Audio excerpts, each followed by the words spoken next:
Es tiempo de abrir la Biblia juntos, de conectarnos con su palabra y de andar en el camino.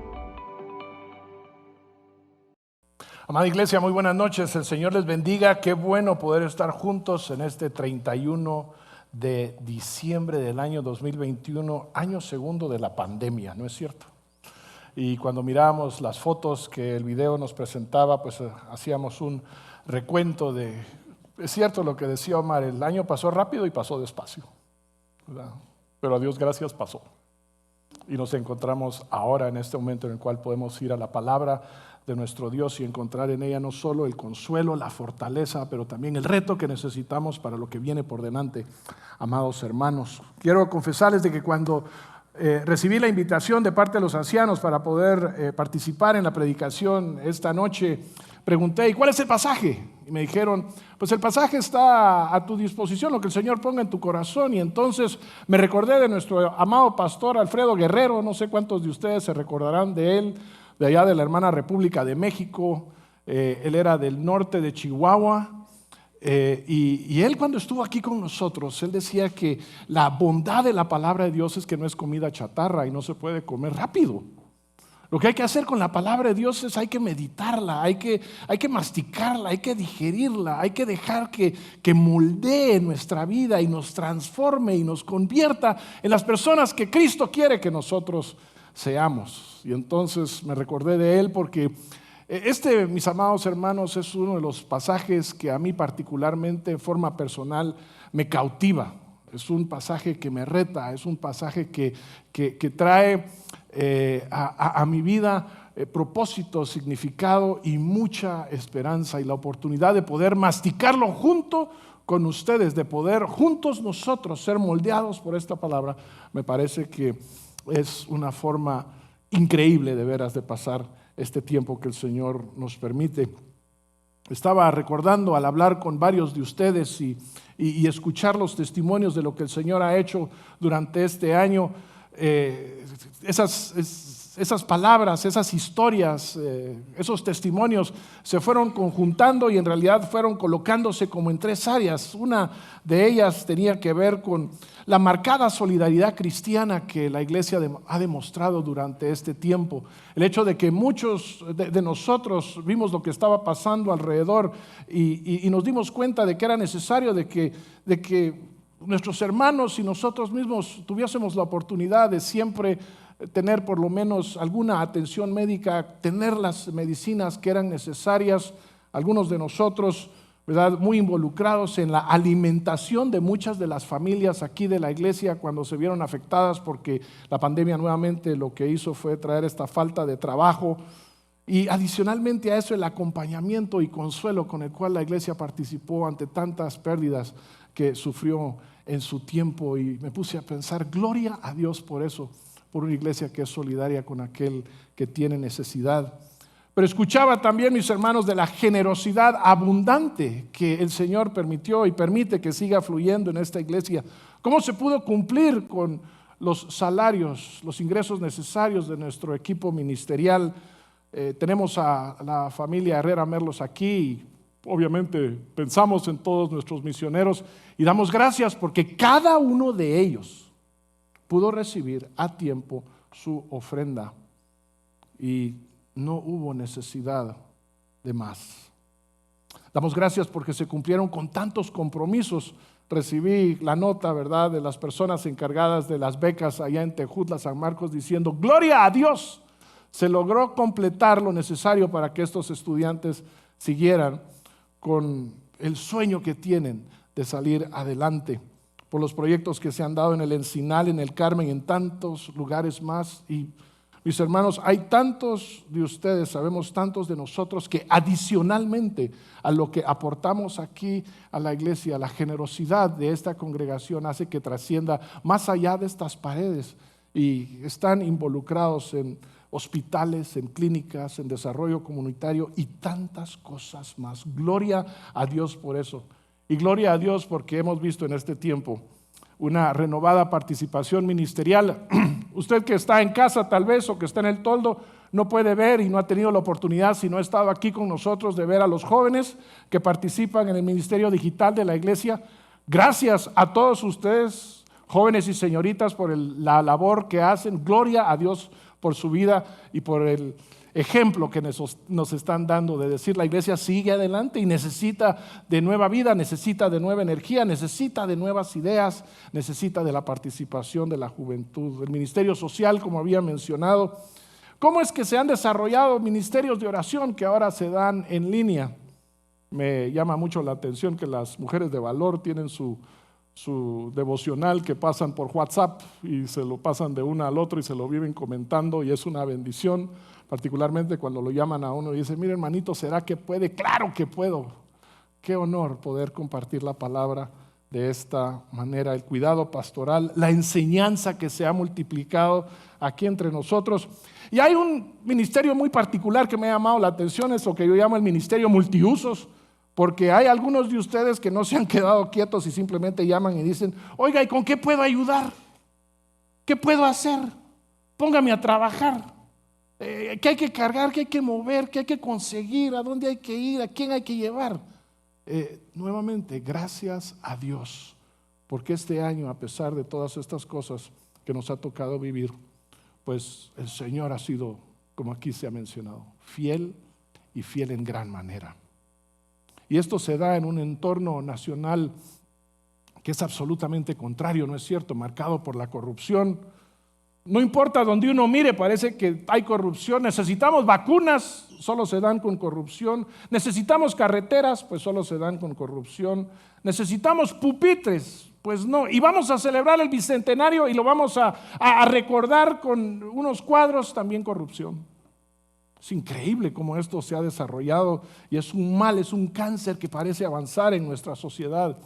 Y por el otro lado, el efecto de la situación que nosotros vivimos aquí tiene también su impacto en la migración de connacionales nuestros. Este año se calcula que más de 100,000 han salido al norte, incluyendo más de 20,000 niños no acompañados.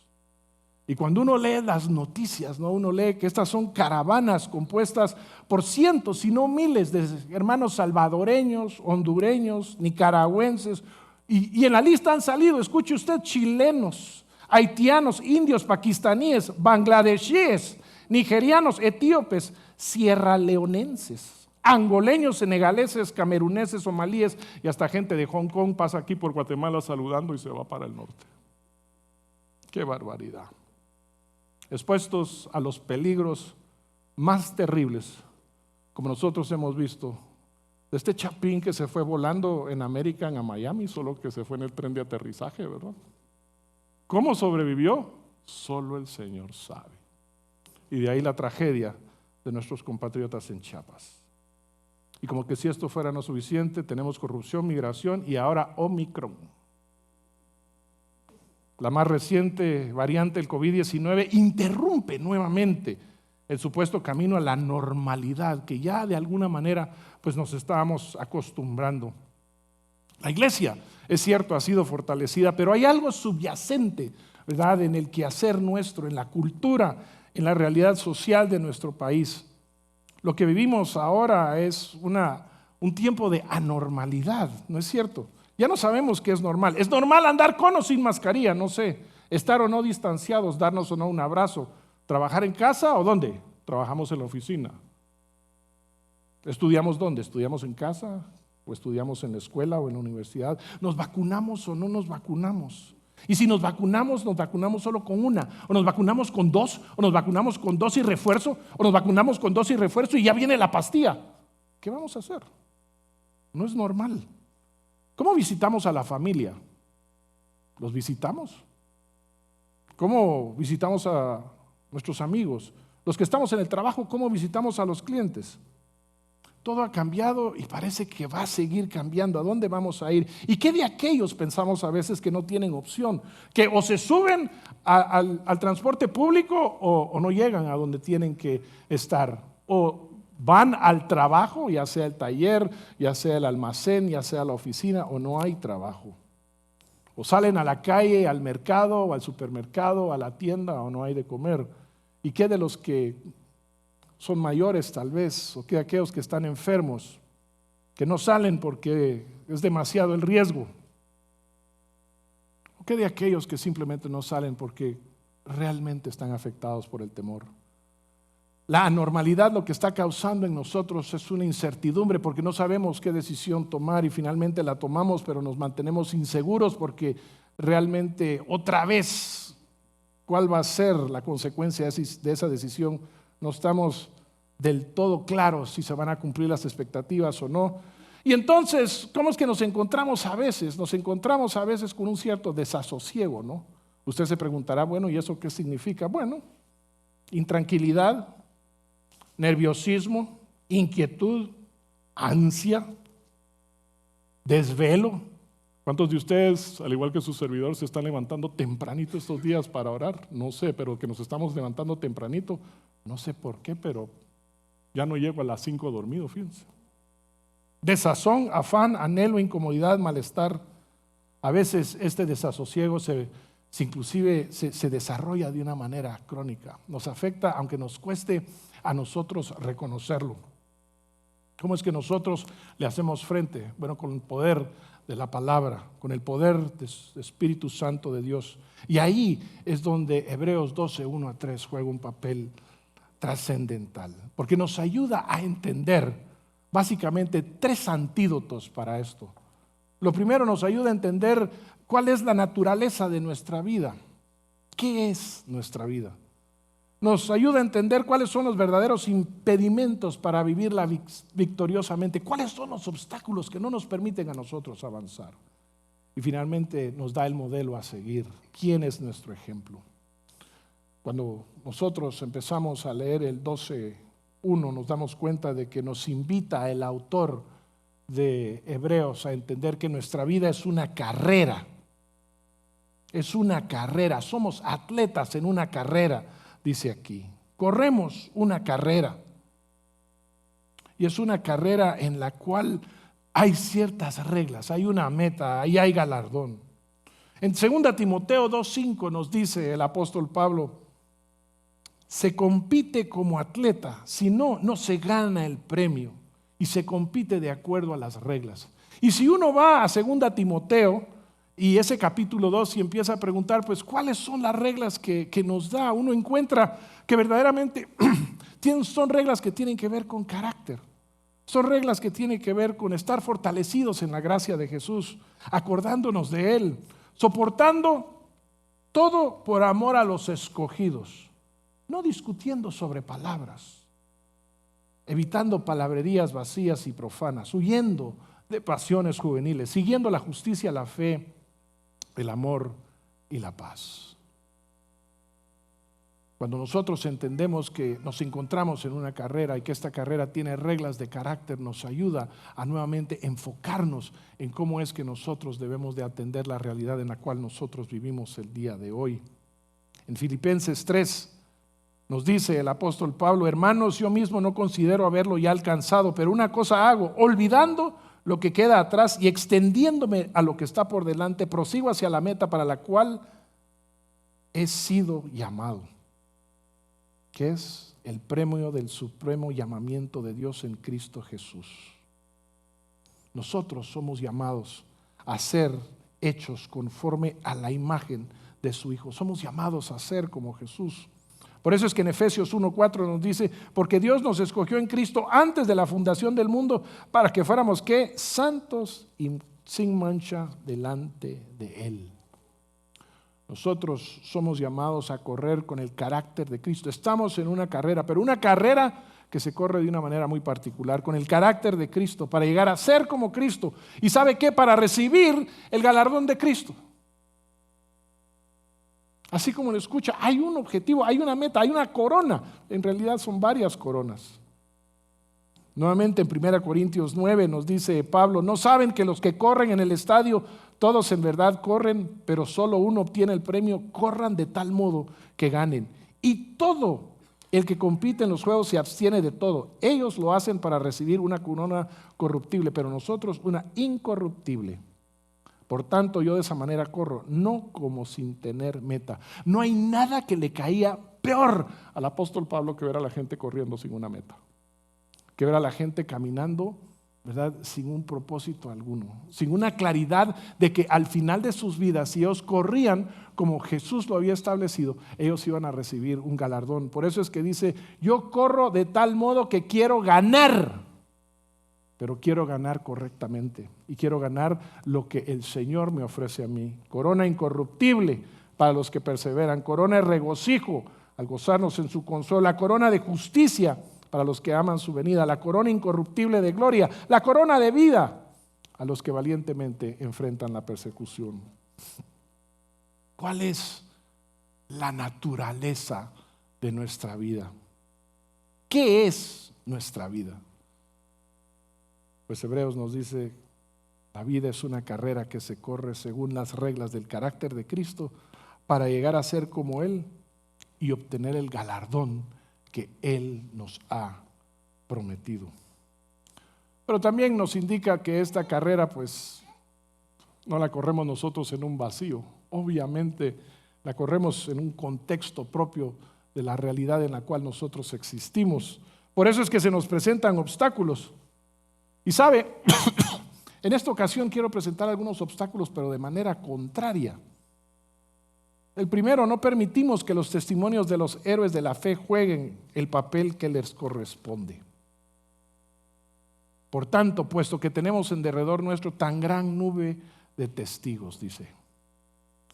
Saben, en nuestra cultura es muy particular escuchar muchas veces que aquellos que nos han precedido están desde el cielo mirándonos a nosotros actuar aquí sobre la tierra, que estamos siendo observados por nuestros seres queridos mientras nosotros estamos aquí. Pero esto no es lo que está diciendo Hebreos 12:1. Los testigos que está mencionando son aquellos que nosotros encontramos en el capítulo anterior, donde nos habla acerca de la definición de la fe y adicionalmente aquellos que dan testimonio de esa definición. Personas a quienes Dios elogia y reconoce por su fe. Ellos son testigos en manera de que nos enseñan a nosotros el valor de vivir una vida por la fe. Los testimonios de estos hombres y mujeres lo que nos dan a nosotros una historia de bendición al ver nosotros el resultado de elegir la fe antes que el temor, la incredulidad o el escepticismo. Si nosotros pudiésemos parafrasear esto, diríamos, puesto que tenemos tantos ejemplos verdaderos, probados y victoriosos de la fe puesta a prueba en estas personas, pues entonces despojémonos del peso y del pecado, y como continúa este versículo. Así que la gente que está en el cielo no nos está viendo a nosotros, sino sería para ellos verdaderamente el cielo. Tener que vernos a nosotros aquí como la estamos pasando y verdaderamente a veces la estamos chorreando. Pues creo que no. Creo que no. Creo que allá van a estar demasiado ocupados, alabando, glorificando al Señor, reunidos con aquellos que les han antecedido y nuevamente gozándose en la presencia de su Dios, gozándose en la presencia de su Señor y Salvador. El efecto que deberían de tener los testimonios de estos hombres y mujeres es que nos deberían de animar a nosotros a ver que sí se puede. Los testimonios de Enoc, Abel, Noé, Abraham, Isaac, Jacob, Sara y los demás que nosotros encontramos ahí deben darnos el estímulo continuo que nosotros necesitamos, porque nosotros somos débiles, flaqueamos, a veces nosotros también cometemos errores, caemos en pecado y nosotros necesitamos regresar a estas historias para darnos cuenta que estos hombres y mujeres no eran perfectos. Lo que eran personas de fe. Y esto nos ayuda a nosotros a no bajar la guardia, a no darnos por vencido y mucho menos a salirnos de la pista. Y el reto, mis hermanos y hermanas, que yo les lanzo en esta noche es, ¿saben qué? Lean uno de estos días Hebreos 11 y escojan uno. Y de veras profundicen en el conocimiento de este héroe de la fe. En mi caso, mis hermanos, debo confesarles de que a mí me fascina Moisés, porque Moisés vivió 40 años así en el tope del reino de Egipto. Y 40 años estuvo él bebiendo cómo es que el poder de este mundo se ejerce y cómo es que controla y cómo es que obtiene aquello que está buscando. Y luego otros 40 años el Señor lo lleva al desierto para nuevamente deprogramarlo de todo esto y llevarlo a ser ¿qué? De alguien que estaba en el palacio a alguien que está en el desierto cuidando. ¿Y cuidando qué? Las despreciables ovejas. Para prepararlo a un momento en el cual frente a frente con Dios en aquella zarza ardiente recibiría la oportunidad de cumplir el propósito que él en su corazón sabía era la razón por la cual Dios lo había puesto aquí en la tierra. Y los últimos 40, increíble, ¿no? ¿Cuál es su héroe favorito? Corremos con peso, es otro obstáculo. ¿Qué es este peso? Pues obviamente no es pecado, porque ahí dice que nosotros nos debemos de despojar del peso y del pecado. Entonces es algo diferente. Peso es un bulto inútil. Es una bolsa o una masa improductiva, inservible. Es aquello que nos disminuye en nuestra carrera, que ralentiza nuestro ritmo. Y nosotros estamos llamados a caminar y a correr, con la menor carga posible. En el contexto en el cual nosotros nos encontramos en Hebreos, este peso significaba el formalismo de la religiosidad judía. El peso de este legalismo religioso los estaba desacelerando. Ellos corrían arrastrando las tradiciones rabínicas, asuntos de dieta, guardar el sábado. Por eso en Colosenses 2:16 Pablo escribe: por tanto que nadie se constituya en juez de ustedes con respecto a comida o bebida, o en cuanto a día de fiesta o luna nueva o día de reposo, cosas que solo son sombras de lo que ha de venir, pero el cuerpo pertenece a Cristo. Estos son solo sombras. Cristo es el fundamento. Él ha venido a cumplir con toda la ley. Allá en aquellos días ellos estaban aferrando al templo, a los sacerdotes, a los rituales, a las ceremonias. Por eso es que en esta epístola el autor lo que hace es declara que hay un mejor sacerdocio, que hay un mejor sacrificio, que hay un mejor templo, un mejor pacto. Y por eso es que en el capítulo 6 de Hebreos nosotros encontramos lo siguiente: sigamos adelante, dice el autor. Avancemos hacia la madurez. Ya no más salvación por obras, ya no más tradiciones, ya no más peso. No se puede correr la carrera de la fe si seguimos aferrados a las obras como razón y defensa de nuestra salvación. Debido a nuestra carnalidad, hermanos, que nos exige tener algún grado de control y decisión, y a nuestro contexto cultural religioso, que nos enseña que a la fe sí hay que agregarle obras, corremos con la expectativa, ¿verdad? Con ese peso que nosotros de alguna manera, aunque sea de forma secundaria, pero de alguna manera sí somos responsables de nuestra salvación y vivimos bajo el temor de las consecuencias de cometer pecados mortales, o de no confesarlos a tiempo, o de no haber realizado suficientes obras compensatorias. Y usted estará sentado aquí, o tal vez usted que me escuche en casa y está pensando: no, hermano Huguito, eso no es así conmigo, yo lo tengo bien claro cómo es que esto funciona. Es solo por la gracia del Señor, es un don de Él. Muy bien. Entonces, cuando algo contrario te sucede en la vida, ¿cómo es que tú respondes? Te preguntas: ¿cómo puede ser que algo así me esté pasando si yo soy, como decimos nosotros los guatemaltecos, buena gente? Si yo soy obediente, si yo soy cumplido, si yo doy mi diezmo, si adicionalmente me porto bien, ¿cómo me puede estar pasando por esto? ¿Cómo puede estar sucediendo esto a mí? ¿Qué es lo que estamos diciendo? Mis obras tienen que tener algún peso en la forma como yo llevo la vida, ¿no? Y mi salvación. No, solo por fe. Mucho cuidado, hermanos, porque muchos de nosotros realmente sí corremos lentamente, con mucho esfuerzo, porque tenemos ese peso encima. Porque por gracia ustedes han sido salvos por medio de la fe, y esto no procede de ustedes, sino que es don de Dios, no por obras para que nadie se gloríe. Tropezamos con el pecado también, ¿no es cierto? El pecado, dice Hebreos 12:1, que tan fácilmente nos envuelve.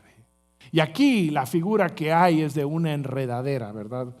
Que lo que hace es nos rodea y luego se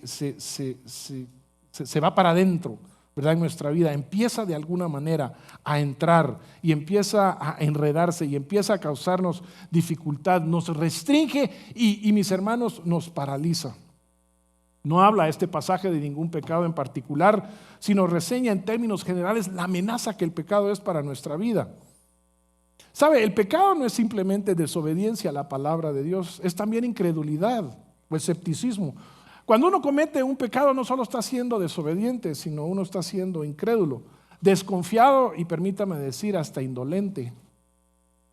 Cuando pecamos nosotros pensamos que nosotros obtendremos la satisfacción o la gratificación, la recompensa de lo que estamos buscando de una forma en la cual Dios mismo nos está diciendo, ¿sabes qué? Así no es posible.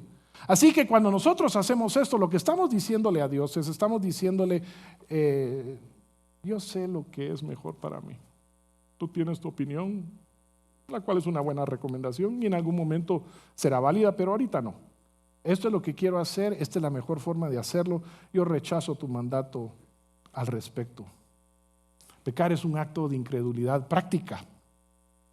Y lo que pasa, mis hermanos, es que nosotros naturalmente queremos lo mejor para nosotros, ¿no?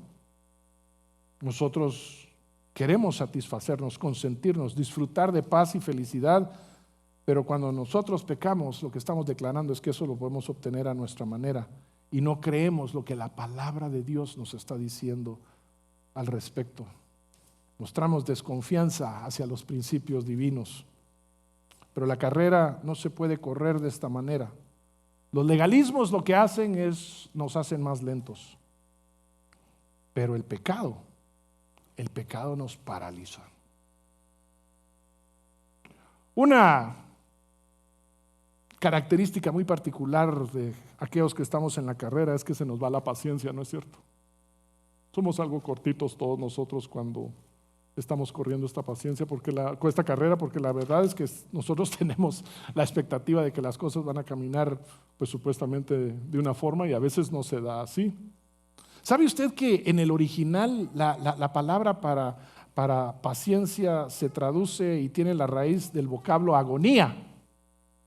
Lo que está diciendo es que la carrera es una agonía y vaya descripción que nos da. Y en la analogía está bien utilizada porque lo que se nos presenta a nosotros es de que la vida no es un sprint de 100 metros, ni siquiera es una competencia de media distancia, sino es una maratón. Y las maratones, amados hermanos y hermanas, ustedes saben que se corren con disciplina. Y el conocimiento de que en ciertas etapas de la maratón, particularmente cuando vamos cuesta arriba, hay momentos de verdadera agonía. Y entonces la paciencia se hace trascendental para correr victoriosamente. Porque paciencia significa que nosotros somos gente resoluta, constante, resistente. Es la característica de una persona que no desvía su propósito y su lealtad, ni su fe, ni la piedad, aún en medio de grandes pruebas y sufrimientos. ¿Sabe? Esta carrera todos la hemos iniciado cuando aceptamos el sacrificio de nuestro Señor Jesucristo como único y suficiente para perdón de pecados y vida eterna. Pero de ahí en adelante, mis hermanos, estamos animados nosotros a agarrar el ritmo y a no perderlo y a ser paciente ante las vicisitudes de la vida. Y finalmente, dice aquí que uno de los obstáculos es que no nos damos cuenta que la carrera es para delante, hermanos. Escúchenme bien, la carrera es para delante, no es para atrás, ni es para los lados. La carrera está diciendo es para delante. Y a mí me fascina que haya colocado esa frase el autor de Hebreos, porque yo digo, es lo más lógico que se pudo haber puesto. ¿Por qué lo escribió? ¿Qué carrera se corre para atrás? No sé. ¿Qué carrera corremos nosotros con un espejo retrovisor de este tamaño para ver quién nos está siguiendo? No sé. Es obvio que la carrera es para adelante, pero tal vez no. Porque nosotros, lo que pasa es de que vivimos muchas veces revisitando situaciones y decisiones pasadas, suspirando que tal vez las cosas serían distintas si en aquel momento, hace tantos años, ay, que si mi familia no hubiese, sí hombre, si me hubiera ido a otra iglesia, y que si mi líder de jóvenes, ¿qué si mis cuates no me hubieran dicho esto? ¿Qué si hubiera estudiado otra cosa? ¿Qué si me hubiera casado con alguien más? ¿Qué si hubiera tenido otra profesión? ¿Qué si hubiera conseguido otro trabajo? ¿Qué si este no fuera mi jefe? ¿Qué sí? Por eso es que el autor de Hebreos dice: es para adelante, porque todos estos quesis lo que hacen es a nosotros, nos hacen perder de vista que vamos al frente. Por eso es que nuevamente Filipenses 3 me parece exquisito como lo presenta el apóstol Pablo. Dice: olvidando lo que queda atrás, y vaya si este tenía cosas de qué recordarse, ¿verdad? Apedreado, azotado, encarcelado, burlado, ignorado, y aún así él está diciendo: ¿saben qué? Todo eso me ha pasado a mí, pero yo lo que hago es, yo olvido lo que queda atrás y me extiendo a lo que está delante, prosigo hacia la meta, obtener el premio del supremo llamamiento de Cristo Jesús. Por eso es que nosotros estamos llamados a verlo a Él, a poner nuestra vista y mirarlo a Él. El apóstol Pablo le escribe a Timoteo y le dice: acuérdate de Jesucristo. Le escribe a los Corintios en 2 Corintios 3 y le dice: contemplando como en un espejo la gloria del Señor. Mis amados hermanos y hermanas, pregunto: ¿cuántos de nosotros realmente nos hemos tomado un tiempo este pasado año para acordarnos de nuestro Señor Jesucristo? ¿Cuántos de nosotros hemos pensado lo que fue no solo su nacimiento como hemos celebrado, sino lo que fue su ministerio? Para recordar las enseñanzas del Sermón del Monte, para recordar sus encuentros, para recordar sus comidas, para recordar sus lecciones y sus tiempos con sus discípulos, para recordar sus jalones de oreja, para recordar su inmenso amor al ir a la cruz por nosotros y al recordar lo que significó que Dios Padre lo levantara de la tumba. ¿Cuántos nos hemos acordado de Él? ¿Cuántos de nosotros nos hemos tomado el tiempo para contemplar en lo secreto de nuestro tiempo con Él la gloria del lugar donde Él está y desde el cual Él gobierna? Corremos con los ojos puestos en Jesús porque Él es el premio, Él es nuestro objetivo, Él es nuestra meta. Él es el originador de nuestra fe, Él hace posible que la tengamos. Hebreos 11:6 dice: sin fe es imposible agradar a Dios. Pero ¿sabe usted que en Marcos 1:11 el Padre Celestial confirma que Jesús es su amado Hijo, en quien tiene complacencia? Por eso es que nosotros seguimos a Jesús, porque Él tuvo la capacidad de complacer al Padre Celestial con su fe. Su confianza en el Padre Celestial fue absoluta. Pensamos a veces tal vez que en el jardín del Edén Él no tuvo toda esa confianza en Él. Pero no nos confundamos, ahí en el jardín del Getsemaní, en su humanidad, Él expresó su temor por la horrenda muerte a la cual se enfrentaba, pero nunca dudó del poder del Padre Celestial para levantarlo victoriosamente de la tumba y ponerlo en aquel lugar. Por eso es que Jesús fue capaz de soportar el gozo. Fue capaz de soportar con gozo, la cruz y su vergüenza. Fue capaz de soportar tal hostilidad de los pecadores contra Él mismo. ¿Sabe qué? Escuche bien, es interesante. Jesús soportó el odio de sus adversarios. Un odio que era de tal magnitud que no se vio satisfecho hasta que Él no estuviera colgado de ese maldito madero. Y en ese lugar, ¿qué hizo Él? Él murió por ellos. Él murió por sus acérrimos enemigos, por aquellos que lo injuriaban, por aquellos que lo maldecían, por aquellos que le escupían, por aquellos que se estaban rifando sus vestiduras, por ellos murió. Por aquellos y aquel que lo atravesó por una lanza. Por todos ellos murió, como murió por todos nosotros, y por todos ellos resucitó, como resucitó por todos nosotros. Ahí perfeccionó nuestra fe e hizo posible que todo aquel que en Él crea no se pierda, mas tenga vida eterna. ¿En qué nos encontramos? En una carrera. Ahí nos encontramos. ¿Cómo se corre? Según las reglas del carácter de Cristo, para llegar a ser como Él, obtener el galardón que nos ha permitido. ¿Cómo vencemos los obstáculos? Al convertirnos en creyentes, nos animamos con los testimonios de los héroes de nuestra común fe. Nos libramos del peso de los legalismos. no caemos en las marañas del pecado y seguimos adelante, hermanos, adelante. Porque Jesús no solo fue perfecto en obediencia, fue perfecto en complacencia divina, gozoso en sufrimiento, perfecto en fe y ¿sabe qué? Galardonado hasta lo sumo. Por eso es que hoy está Él a la diestra del Padre. Y ahí es donde nos toca estar a nosotros cuando pasemos de este lugar, trascendamos esta vida y finalmente estemos cara a cara con Él. Amado hermana, yo no sé si tú estás en la carrera o no, tal vez la vida te ha golpeado muy fuerte este año, o en años anteriores, o tal vez mucho antes que eso. Puede ser que en estos momentos tú estés pensando, no estoy tan seguro, la verdad es de que la vida sí me ha golpeado a mí muy fuerte. ¿Sabes qué? Si tú haces una comparación con todos los que están al lado tuyo y todos los que tú conoces, la verdad es que probablemente tú hayas sufrido mucho más que ellos. Pero Dios está diciendo, esa no es la comparación que vale la pena hacer en esta vida. La comparación que tienes que hacer es la comparación con mi Hijo Jesús. Con Él te tienes que medir, porque cuando te mides con Él te das cuenta de lo que Él sufrió y vivió por ti, para que tú tuvieses la oportunidad, para que en esta vida pudieses correr de una manera saludable, de una manera gloriosa, de una manera victoriosa, a pesar de los legalismos, a pesar del pecado, a pesar de que a veces eres impaciente, a pesar de que a veces te olvidas de los héroes de la fe, a pesar de que algunas ocasiones pues simplemente necesitas un descanso. Cuando tú miras a Jesucristo, todo cae en su lugar. Todo cae en su lugar. ¿Y sabes qué?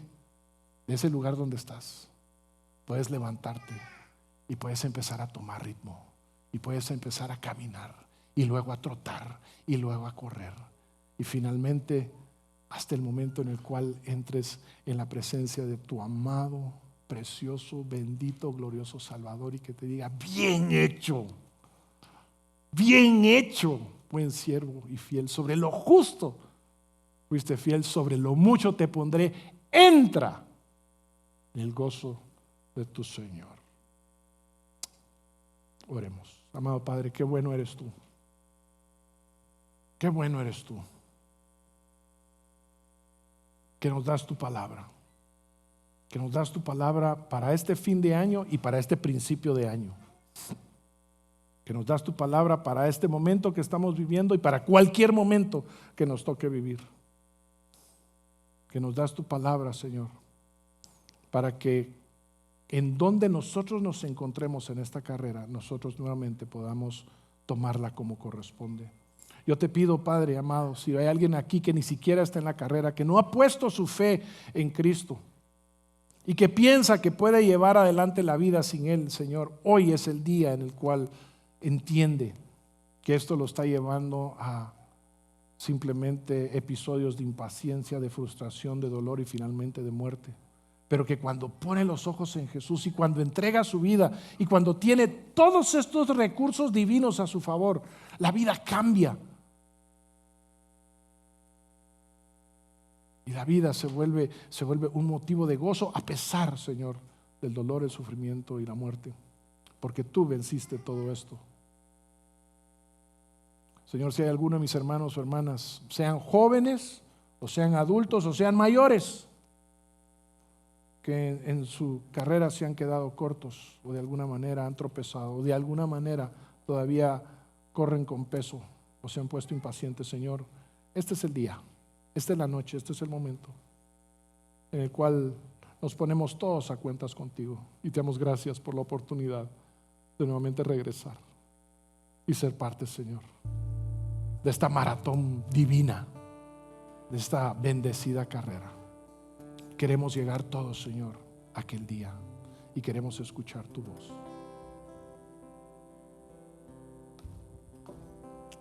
La palabra del Señor dice, por tanto, puesto que tenemos en derredor nuestro tan gran nube de testigos, despojémonos también de todo peso y del pecado que tan fácilmente nos envuelve y corramos con paciencia la carrera que tenemos por delante, puestos los ojos en Jesús, el autor y consumador de la fe, quien por el gozo puesto delante de él soportó la cruz, despreciando la vergüenza, y se ha sentado a la diestra del trono de Dios. Consideren pues a aquel que soportó tal hostilidad de los pecadores contra él mismo, para que no se cansen ni se desanimen en su corazón. En el 2021 y en el 2022 y en el 2023 y hasta que el Señor Jesucristo regrese por nosotros. Y el pueblo de Dios dice: amén. Gracias por acompañarnos hoy. Esperamos que vuelvas y sigas conectado con la palabra. También te invitamos a que nos sigas en nuestras redes sociales. Hasta pronto.